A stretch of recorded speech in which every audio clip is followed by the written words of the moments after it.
ये कहानी सत्य घटनाओं से प्रेरित है। जिनके साथ ये घटनाएं घटी उसकी वास्तविकता उन्हीं तक सीमित है। भूत प्रेतों और अपसामान्य विषयों होने पर चैनल कोई दावा नहीं करता और न ही प्रोत्साहन करता है।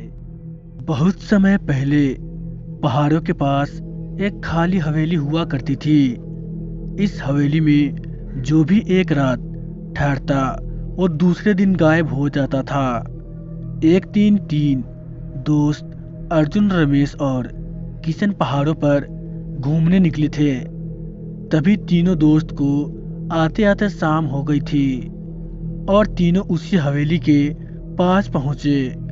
अर्जुन और रमेश ने हवेली में ठहरने का निर्णय लिया, लेकिन किशन को डर लग रहा था और उसने उस हवेली में ठहरने से मना कर दिया।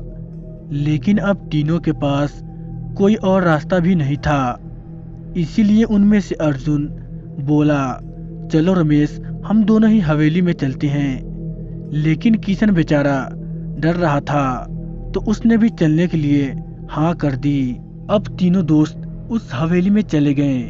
उनमें से किशन ने आवाज लगाई, कोई है, कोई है यहाँ हमारी मदद करने के लिए। लेकिन कुछ आवाज नहीं आई। परंतु कुछ ही देर में हवेली के अंदर से हल्की हल्की चिल्लाने की आवाजें आने लगी और कुछ चमगादड़ उड़ते हुए हवेली के बाहर आए। तो अचानक किशन डर गया और बोला, चलो यहाँ से चलते हैं। लेकिन अर्जुन और रमेश नहीं माने और हवेली के अंदर चले गए और उनके साथ साथ किशन भी अंदर चला जाता है। अब तीनों एक साथ हवेली में आगे की ओर बढ़ते हैं और हवेली के कमरों को जांच करते हैं। तभी उनको राजा का मुकुट और कुछ युद्ध के अस्त्र शस्त्र दिखाई देते हैं। तभी अचानक से तीनों के पीछे से एक आवाज आती है कि बड़े दिनों बाद कोई इस हवेली पर आया है। तभी किशन बुरी तरह से डर जाता है और कहता है, चलो यहाँ से, अगर जान प्यारी हो तो। लेकिन अर्जुन और रमेश कहाँ मानने वाले थे। अर्जुन ने किशन से कहा कि ये तेरा वहम है और कुछ नहीं। अर्जुन और रमेश दूसरे कमरे में चले जाते हैं और किशन वहीं रह जाता है। तभी अर्जुन और रमेश को उस कमरे में एक कंकाल दिखाई देता है और रमेश अर्जुन से बोलता है कि किशन ठीक ही बोल रहा था, यह जगह कुछ ठीक नहीं है। और दोनों बहुत ज्यादा डर जाते हैं। तभी वो कंकाल जिंदा हो जाता है। अर्जुन और रमेश अपनी जान बचने के लिए भागते हैं और किशन जहाँ था वहाँ पहुँच जाते हैं। लेकिन उन्हें किशन दिखाई नहीं देता है। अर्जुन और रमेश दोनों ही किशन को जोर जोर से आवाज लगाते हैं, लेकिन किशन दिखाई नहीं देता है। लेकिन थोड़ी देर में ही किशन उन्हें मिल जाता है। फिर कंकाल उन्हें ढूंढ लेता है और कंकाल बोलता है, आज तुम तीनों मेरे शिकार हो, मुझसे कोई नहीं बच सकता है।